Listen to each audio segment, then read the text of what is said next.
గురుభ్యో నమ. అస్మత్ పరమ గురుభ్యో నమ. అస్మత్ దేవతాభ్యో నమ.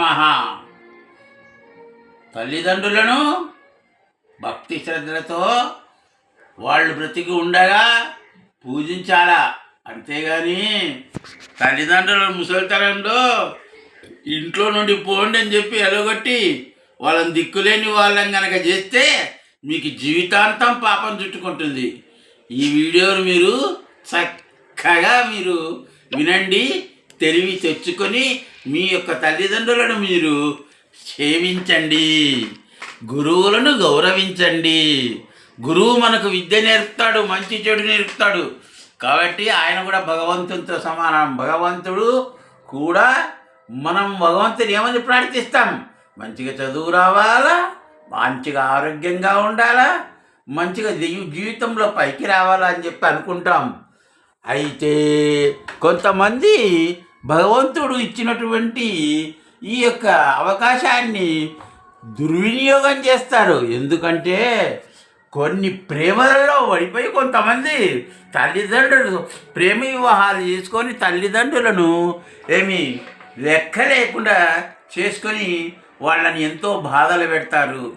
ఇంకొంతమంది ఏమిటంటే పెళ్లి చేసుకున్న తర్వాత మళ్ళా వేరే లవ్లో పడి ఇంకొక దాన్ని ప్రేమించి దాన్ని పెళ్లి చేసుకొని దాని పడి ఈ ఉన్న పెళ్ళానికి బాధ పెడతాడు.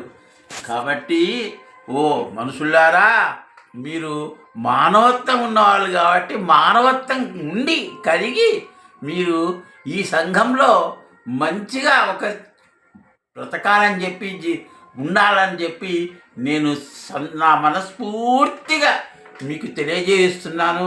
కాబట్టి అటువంటి వాళ్ళు ఎవరైతే ఈ వీడియోను చూస్తారో వాళ్ళందరూ కూడా జ్ఞానం తెచ్చుకుని దయచేసి మీ తల్లిదండ్రులను ముసలితనంలో వదిలేయకుండా, రైల్వే స్టేషన్లలో వదిలేయకుండా, బస్సు స్టాపుల్లో వదిలేయకుండా, ఎక్కడో మూలకు తీసుకుపోయి పడేయకుండా మీరు చేయండి. వాళ్ళని సంతోషపెట్టండి.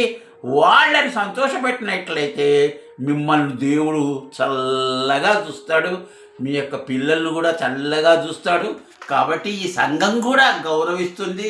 కాబట్టి సంఘంలో మంచి గౌరవము, కీర్తి, ప్రతిష్ట కావాలి అంటే ప్రతి ఒక్కరూ తల్లిదండ్రులను గౌరవించాలా పనిచేస్తున్నాను. మీకు ఇష్టం ఉంటే మంచిగా అనిపిస్తే, నేను చెప్పింది నిజంగా అని అనిపిస్తే, ఇది మంచిదే అని అనిపిస్తే లైక్ చేయండి. ఇది ఎందుకు ఏమిటి తల్లిదండ్రులు ఎవరికి పుడితే ఎవరు పూజించాలా, ఎందుకు పూజించాలా అని అనుకునే వాళ్ళు లైక్ చేయకండి. బాయ్, సబ్స్క్రైబ్ చేయండి.